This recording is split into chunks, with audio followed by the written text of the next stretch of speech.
The top stories tonight in Y News.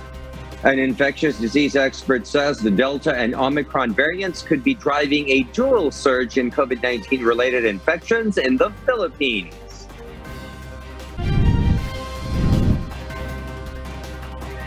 That is why the entire country will remain under COVID-19 alert level 2 from January 1 until January 15. Meanwhile, President Rodrigo Duterte is concerned that the COVID-19 surge in the country could affect the 2022 national budget that aims to mitigate the impact of COVID-19. And know why pets should be kept away from fireworks. Good evening, Philippines and the world. We are now reporting live from Quezon City, and today is Thursday, December 30, 2021. Join us in the next hour as we deliver today's top stories around the Philippines and in other parts of the world. I am William Theo. We are also seen in 1,935 satellite monitoring centers nationwide and via live streaming worldwide through the UNTV News and Rescue social media accounts and our website, untvweb.com. I am Angelo Castro III. First in the news, the Philippines will remain under COVID-19 alert level 2 from January 1 to 15, 2022 amid the increasing COVID-19 cases in the country. Rosalie Cos reports. The government has retained COVID-19 Alert Level 2 in the entire country from January 1 to 15, 2022. This after the Interagency Task Force for the Management of Emerging Infectious Diseases, or IATF, approved the recommendation to maintain the same alert level in all provinces, highly urbanized cities, independent component cities, amid COVID-19 uptick in the Philippines. Under Alert Level 2, certain establishments and activities are allowed to operate up to 50% indoor capacity and 70% outdoor capacity. Earlier, Acting Presidential Spokesperson and Cabinet Secretary Carlo Nograles said the alert level can immediately escalate in particular provinces and highly urbanized cities and municipalities if necessary. Meanwhile, the IATF also released an updated country risk classification effective January 1 to 15, 2022. 6 countries and jurisdictions are included in the red list, which means international passengers from these nations are banned from entering the country. However, Filipinos who are included in the repatriation efforts of the government and the private sector are not included in the entry ban, particularly Eswatini, Lesotho, Malawi, Mozambique, Namibia, and Spain. While more than 30 countries, territories, and jurisdictions are in the green list, including China, Hong Kong, Indonesia, Kuwait, Oman, Taiwan, and United Arab Emirates, while other countries are included in the yellow list. Rosalie Cos, UNTV News and Rescue. We serve the people, we give glory to God. Over 1,000 cases of COVID-19 have been recorded in the country today. Infectious disease expert and vaccine expert panel member Dr. Jean Solante believes the resurgence of cases is due to both the Delta and Omicron variants of concern. Icemageddon reports.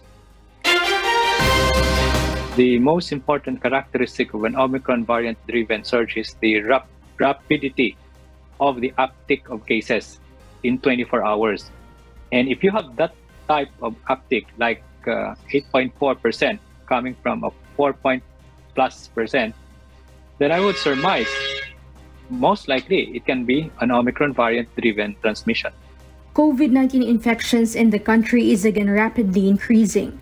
It was on December 27 that the country's positivity rate is over 5%, but on December 28, it rose to 8.4% based on Octa Research Team's report. According to infectious disease expert and vaccine expert panel member Dr. Jean Solante, the surge in cases is not just due to Delta variant, which is still the dominant variant in the country. In the absence of data and real-world data of genome analysis of all those positive, then we should just treat this as possibility of an interface between an Omicron and a Delta variant. Halo na. So, merong Delta at merong Omicron. So, that alone, napaka high risk ng transmission. If you have Delta, high transmissibility, and if you have Omicron, double transmissibility than Delta, then napakataas ng rate ng cases natin na may tatala yan in the coming days. As of December 24, the Philippines has already detected 8,452 cases of the Delta variant and 4 imported cases of the Omicron variant from sequence samples. Omicron variant brings mild symptoms to people, but 10 to 18 people can be infected by an individual positive of it. Medical-grade masks should be worn against Omicron, according to an expert. An expert said people should be wearing at least 3-ply surgical masks. KN95 or N95 masks should also be worn in crowded places amid the threat of the Omicron variant of concern. The Philippine government and the medical societies have been preparing for a resurgence of COVID-19 cases this 2022 due to the Omicron variant. Icemageddon, UNTV News and Rescue. We serve the people, we give glory to God. President Rodrigo Duterte admitted he is worried that the looming spread of COVID-19 in the country may intrude the government spending plan for next year, which is centered on COVID-19 response and recovery. Rosa Licos explains why. President Rodrigo Duterte signed into law the proposed national budget for 2022 amounting to 5.024 trillion pesos at Malacanang today, December 30, 2021. However, the chief executive expressed worry about the possible effects of the Omicron variant to our resources as the country sees another COVID-19 uptick. I said, though it is not, they say, a lethal mutant or micro. Well, I am just giving you what is bothering me. It might translate into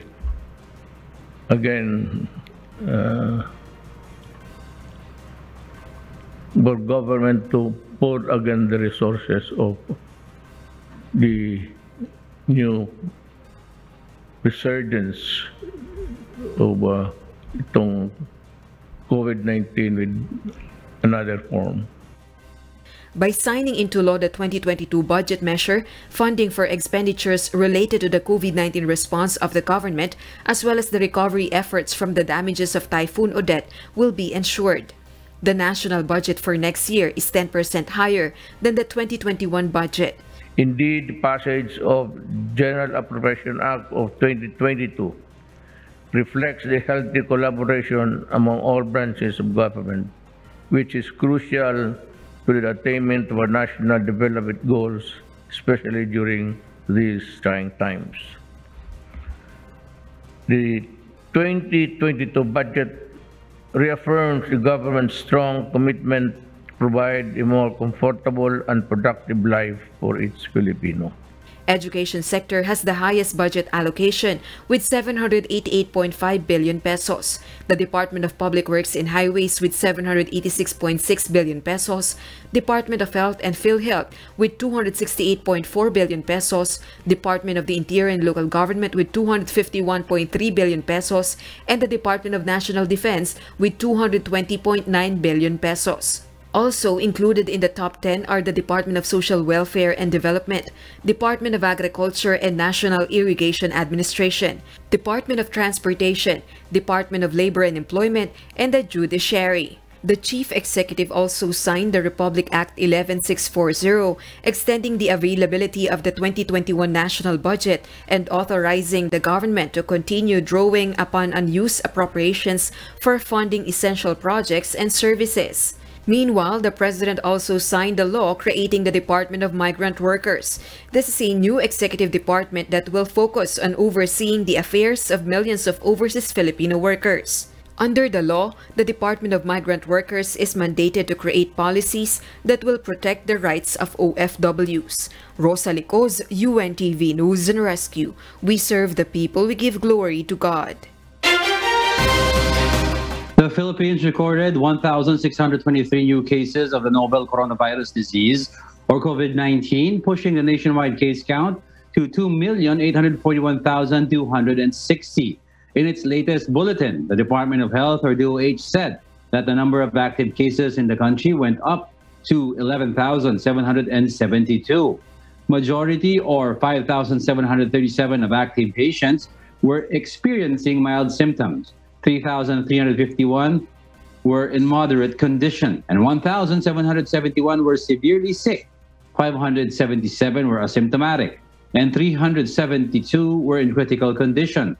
Also, the death toll rose to 51,373, with 133 more patients who succumbed to the illness. The recovery count climbed to 2,778,115 after 256 more patients survived. Meanwhile, the overall global COVID-19 caseload has topped 284,627,649, while deaths have surged to 5,423,956, according to the Johns Hopkins University. The U.S. is the worst hit country with the world's highest number of cases and deaths at 53,663,256 and 822,920 respectively, according to the CSSE. This is followed by India and Brazil. The Bureau of Fire Protection is on full alert, patrolling residential areas to immediately respond to possible fire-related incidents. Eileen Cerudo will tell us why.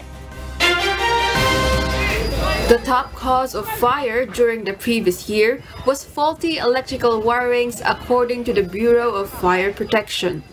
To be fully prepared for 2022, the BFP is in full force to assure the public will be protected against possible fire-related incidents. BFP troops began patrolling residential areas last December 29 to remind barangays to self-check their households for any fire hazard items or areas. These include appliances or knotted up electrical wirings. As much as pilitin po natin na masuyod po talaga lahat ito, and full force naman po ang ating mga operations sa pag-ikot.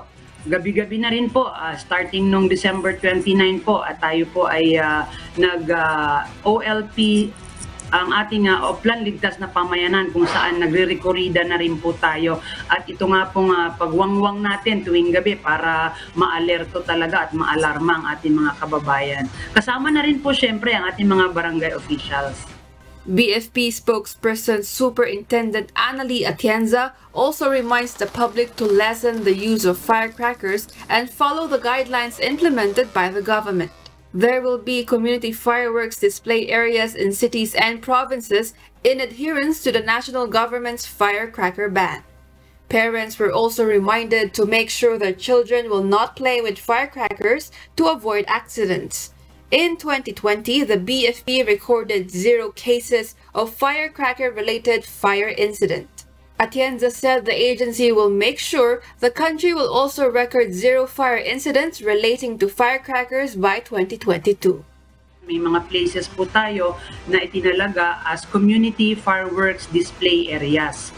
So yun po ang tinututukan ngayon ng puwersa po ng Bureau of Fire Protection. Para sa ganun po, anytime kung magkaroon man po ng problema, ay agad-agad po natin itong marirespondihan. In case of fire, the BFP advised to contact emergency hotline number 911 for the fire department to immediately respond to the incident. Eileen Cerudo, UNTV News and Rescue. We serve the people. We give glory to God. Many people enjoy the loud sounds and flashing lights of fireworks, but they can be overwhelming for pets and possibly hazardous. Janice Inhente reports why. According to the Philippine Animal Welfare Society, or PAWS, a dog's hearing is 7 times more sensitive than a human's ear. That is why dogs, cats, and other kinds of animals are extremely fearful, anxious whenever they hear fireworks sounds. PAWS often receive reports of accidental choke on dogs. Some dogs also dig under or jump over fences, while others accidentally hurt themselves just to escape from their cage. May mga namatay din trying to get out of the cage. Yung iba, lumabas na sa pilitan sa bakuran, tumakbo sa labas, tapos nagkaroon din ng mga aksidente or nawala. Maraming mga reports ng nawawalang pet ng January 1 kasi nga tumakbo dahil natakot sa paputok. In order to protect our pets, the animal welfare group advises the public that dogs and cats should be brought inside the house. It is also better to walk them in the morning so they can rest early at night. Owners can dress their pets with a protective wrap covering their bodies with cloth, which will help to relieve their stress. Ginagala ko muna yung aso. Nilalakad ko yan dyan para mapagod siya. Tapos maaga ko siyang pakakainin. Kasi pag nag-start na yan ng putukan, hindi na yan kakain. Tendency yan, mag-iingay yan. Tatalon yan dyan, magkakasugat-sugat. Usually nilalagay namin siya sa kwarto lang. Oo, para hindi siya ma-stress. Tumatakbo siya sa lap namin, tapos tinatago niya yung ulo niya sa in between our armpits. O kaya nagtatalukbong siya ng kumot. Hindi siya nagwawala, pero talagang makikita mo na takot siya. Although such incidents have decreased since the government implemented the firecracker ban, PAWS still calls on the public to immediately report to their office any incident of pet abuse. Concerned individuals can send the reports to their email at philpaws@yahoo.com or on their website paws.org.ph. May mga cruelty reports, tinapunan ng paputok yung mga stray dogs or stray cats. Gusto pa namin paalalahanan yung mga tao na ang cruelty to animals ay punishable under the Republic Act 8485 or the Animal Welfare Act of the Philippines. Pwede po kayong mamultahan ng up to 250,000 pesos or makulong ng 6 na buwan hanggang 2 taon. Janice Enhente, UNTV, News and Rescue. We serve the people, we give glory to God. Several minor glitches were encountered during the mock elections in dozens of voting centers across the country. Dante Amento tells us why. In Negros Oriental, there was an incident where the ballots were not immediately fed to the vote counting machine or VCM. The ballots allegedly expanded. Poor internet connection also affected the transmission of the election results. Director Eliza David of the COMELEC Education and Information Division, however, says they will really look into these minor glitches to avoid repetition during the 2022 elections. We took note of that problem po na pag-uusapan din po sigurado ng COMELEC, and we will be coming up po with the protocol or guidelines on how to address that problem naman po. Even the public minimum health standards, particularly physical distancing, was not followed. Hindi naman po talaga yung buong total number po ng registered voters yung in-expect. Hindi naman po masyado nagkaroon ng bottleneck po. Although, dun sa ibang lugar na talaga marami po nag-participate, ang nakikita lang na naging problem is yung sa pag-feed na ng ballot, yung pila, yung queuing. So, siguro yun ang dapat din i-address kasi pag sa mismong araw na ng election. Meanwhile, COMELEC spokesperson Director James Jimenez admitted they were not expecting perfect results of the entire process of the mock elections. Jimenez also clarified the mock elections gave opportunity for them to see the areas of the problem. Meanwhile, aside from those minor glitches, the COMELEC disclosed the entire activity was successful and smooth. Dante Amento, UNTV, News and Rescue. We serve the people. We give glory to God. A number of passengers waited in long queues for trip tickets to their home provinces and bus terminals. Asher Kadapan Jr. explains why live. Asher, go ahead. Lego last-minute travelers line up in bus terminals in Cubao, Quezon City to go to their respective provinces to be with their loved ones during the year-end holidays.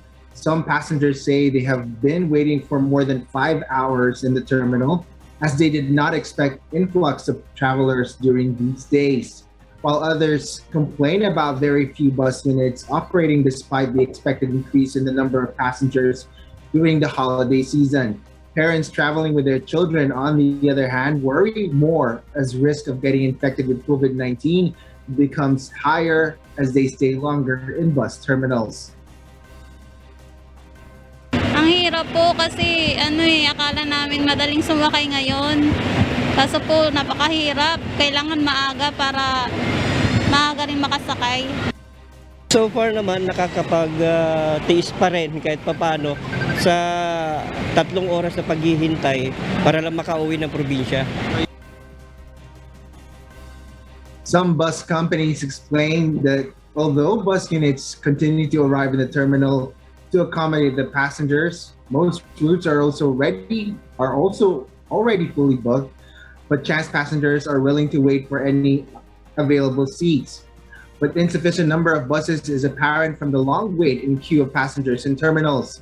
Bus lines further say that they tried to apply for special permits to allow more bus units to operate for the expected influx of passengers. Recently, the Land Transportation Franchising and Regulatory Board confirmed they received applications for special permit, but the agency encourages passengers to and from the northern part of Luzon to utilize instead the North Luzon Express Terminal in Bocaue, Bulacan. Diego, the bus companies expect fewer passengers tomorrow, but will again increase starting Sunday. Diego. Thank you for that live report. Asher Kadapan Jr. reporting live from Quezon City. Manila Zoo will soon be open to the public after almost 3 years of closure and rehabilitation. JP Nunez will give us the details live. Good evening, JP. Go ahead. Yes, William, good evening. With its new rehabilitated vicinity, Manila Zoological and Botanical Garden reopens for viewing. However, only more than 2,000 construction workers who participated in the rehabilitation and their families were allowed for visit. But during the program, Manila City Mayor Isko Moreno Dumagoso hints that Manila Zoo will soon be open for the general public. Ilang oras simula ngayon, i-announce na po namin kung kailan bubuksan sa general public ang Manila Zoo. Ito'y bubuksan namin sa lalong madaling panahon. Ilang araw lang, oras lang ang bibilangin. Ngunit ang tabayanan po ninyo ang aming announcement at ilang lamang ang i-accommodate natin araw-araw, gabi-gabi. From its soft opening, they were satisfied to the major construction inside the zoo. Ang ayos. Ngayon, ang ayos-ayos na makakamiss ka. Pagpasok mo pa lang, napakaganda na. Ang laki ng development talaga. Yung in-expect ko, syempre before nakita ko siya, ganun. Yung nakita ko siya ngayon, ang laki ng diferensya talaga. Mas maganda ngayon. Maraming magpalaruan sa mga kabataan. Noon wala. Ngayon mayroon. Tapos nagbago siya. Maraming pinagbago nitong Manila Zoo. Ngayon. Mas maganda ngayon kaysa noon. Ikutin namin para makita namin yung ibang hayop na hindi pa namin nakita ngayon. It was closed by the Department of Environment and Natural Resources on 2019 due to improper sewage disposal, which was a major pollutant to Manila Bay. But new treatment plant has also been constructed as part of the rehabilitation. According to one of its project inspector, high-class materials were used to almost all of the animal cages. Viewing deck were also installed for a more convenient viewing. Actually, lahat dito nagbago. So lahat ng habitat dito, yung mga structures talagang dinemolish and lahat dito ay newly constructed. Okay? So makita natin talaga dito, high class talaga yung mga pinaglalagay dito. Even the glass, yung pag-create dito ng mga things na, like for example, yung ideas, yung mga different habitats. So talagang napakaganda dito. William, this was the first time Manila Zoo undergone rehabilitation since it was constructed on 1959. That is our latest live. Back to you, William. Yes, thank you, JP Nunez, reporting live from Quezon City. And for the news abroad, a former moderator is suing TikTok for allegedly failing to protect her from suffering psychological trauma. Maeve Yandog will tell us why live. Yes, Maeve, please go ahead. Marielle content moderator Candy Fraser said she reviewed hundreds of videos that showed extreme and graphic violence for up to 12 hours a day. Ms. Fraser, who worked for third-party contractor TELUS International, claims that she had to watch as many as 10 videos simultaneously in order to handle the volume of content to review. Consequently, Ms. Fraser was said to have suffered significant psychological trauma, including anxiety, depression, and post-traumatic stress disorder. Some of the graphic content reviewed by moderators include videos of sexual assault, cannibalism, genocide, mass shootings, and the mutilation of animals. The lawsuit, which was filed last week, alleges that TikTok and its parent company ByteDance failed to meet industry standards to reduce the impact of content moderation and violated California labor law by not providing a safe work environment. Marielle? Maeve, have any of the companies involved commented on the case? Marielle, TikTok has declined to address the lawsuit directly, while stating that it strives to promote a caring working environment for its employees and contractors. TELUS International stated that they have a robust mental health program and employees could raise concerns through several internal channels, which is something Ms. Fraser had allegedly not done. Back to you, Marielle. Thank you, Maeve and Dog, reporting live from Australia. Icemageddon has now begun in Alaska after recording the hottest December day, coming at 19.7 degrees Celsius. Warnings are now being alerted around as dangerous weather conditions begin. Paul Gatchalian has the details live. Yes, Paul, good evening. Marielle, the change in climate has begun with hazardous condition immobilizing the state.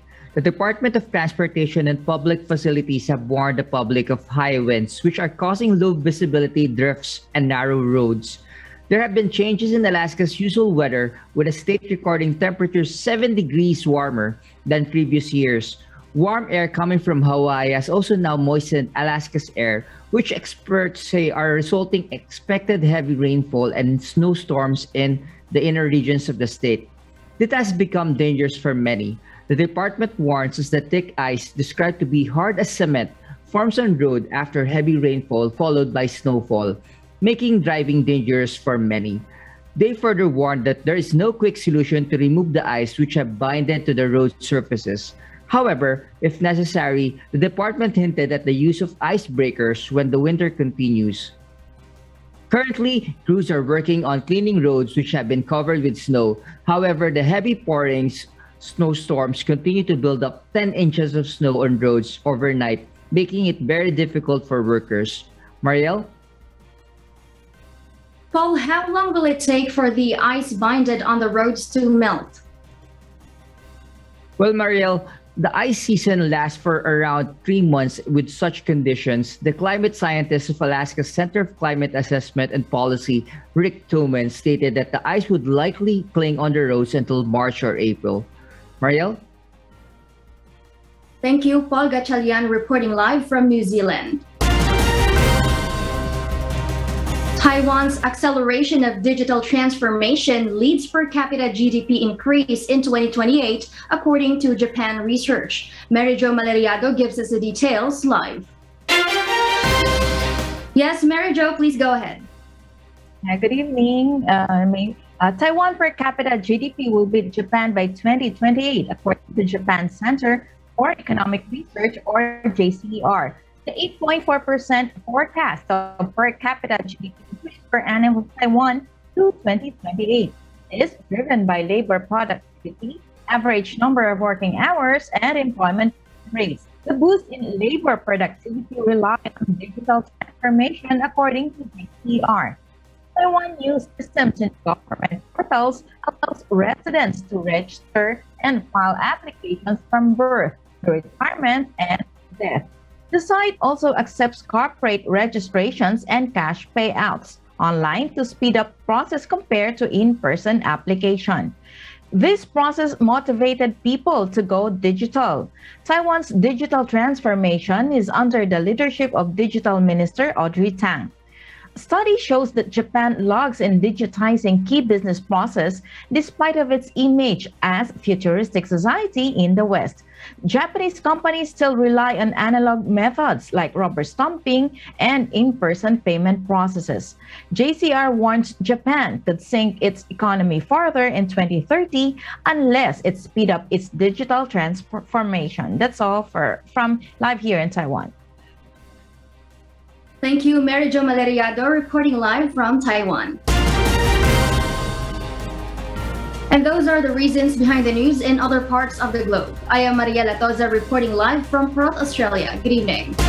Vice President Leni Robredo encouraged the citizenry on Rizal Day to live by the true meaning of being Filipinos. Meanwhile, the unity team led by former Senator Ferdinand Marcos Jr.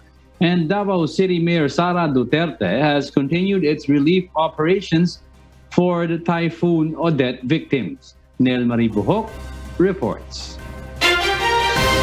Presidential hopefuls joined the Filipino people in commemorating the life and sacrifice of national hero Dr. Jose Rizal.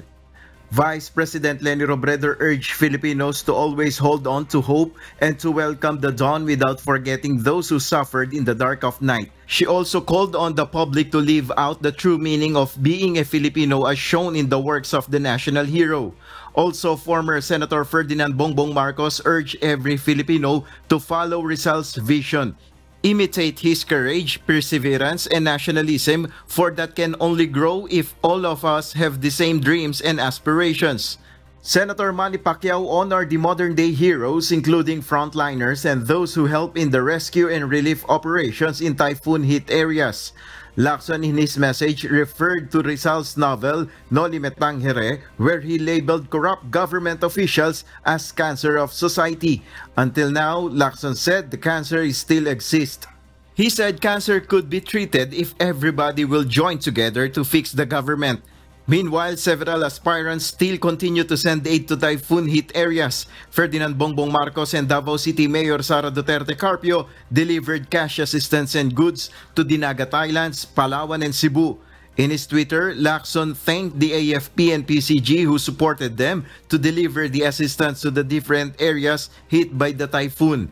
He said it happened without photo ops and says that it's just a politics of service, not interest. Nel Maribuhok, UNTV News and Rescue. We serve the people, we give glory to God.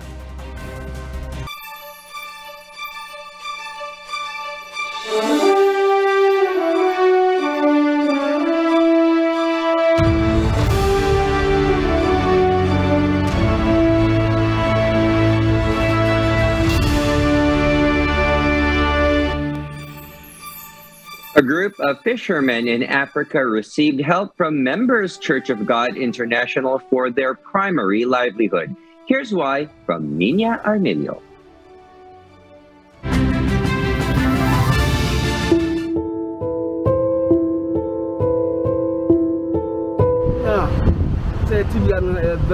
Very bad.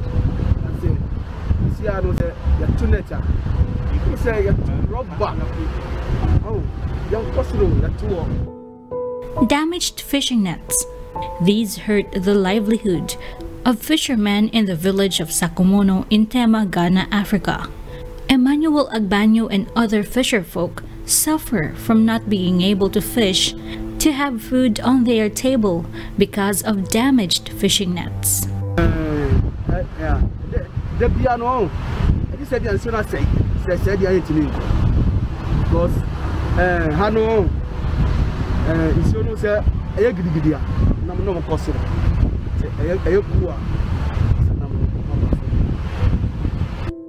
Fishing in the Atlantic Ocean has been Emmanuel's bread and butter for over 24 years. Food on their table depends on the waves and the season. October, November, December, January, February, March, April, May, June, I'm raising up. The raising up now, yet you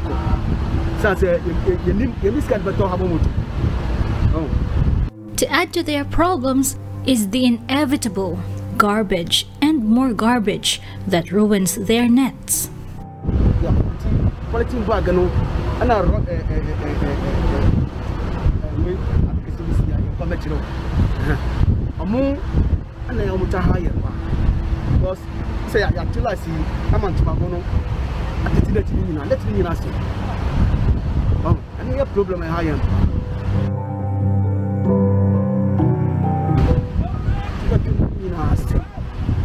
address wa wasi ni na so siska ni wa do internet a big problem was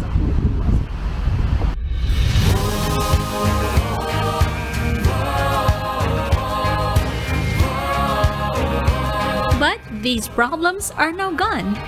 MCGI took care of them. The fishermen were surprised with new and sturdy fishing nets, plus grocery items from the MCGI free store.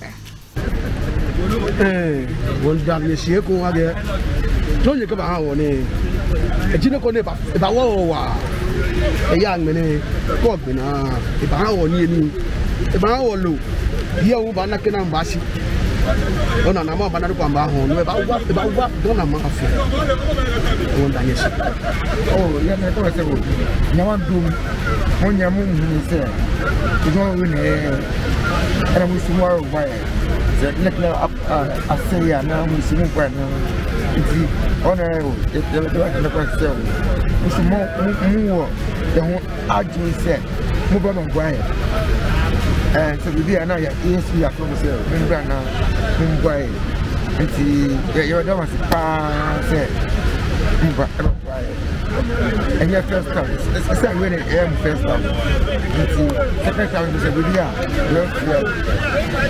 ya oni ya roma masimbe se ya konisi na monya Asidanka Onyakupon. Thanks be to God for bringing solution to the woes of Sakumono village fishermen. It is through God's work, it is through God's loving grace that members Church of God International can bring smiles to troubled fishermen in this humble fishing village. They will truly remember that MCGI cares.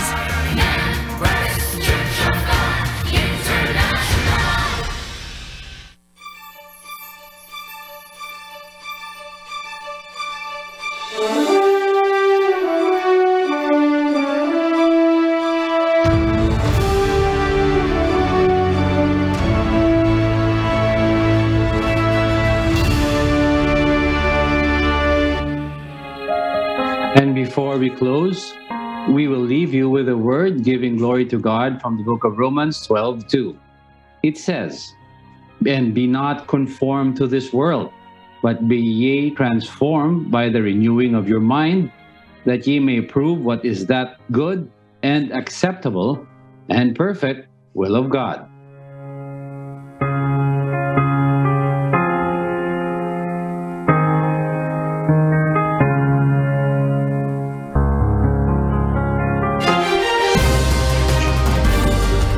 And those are the reasons behind the news, December 30, 2021. Reasons we deliver to you as they unfold. I'm Angelo Castro III. And because we need to know, we will always ask why. I am William Theo. We serve the people. We give glory to God.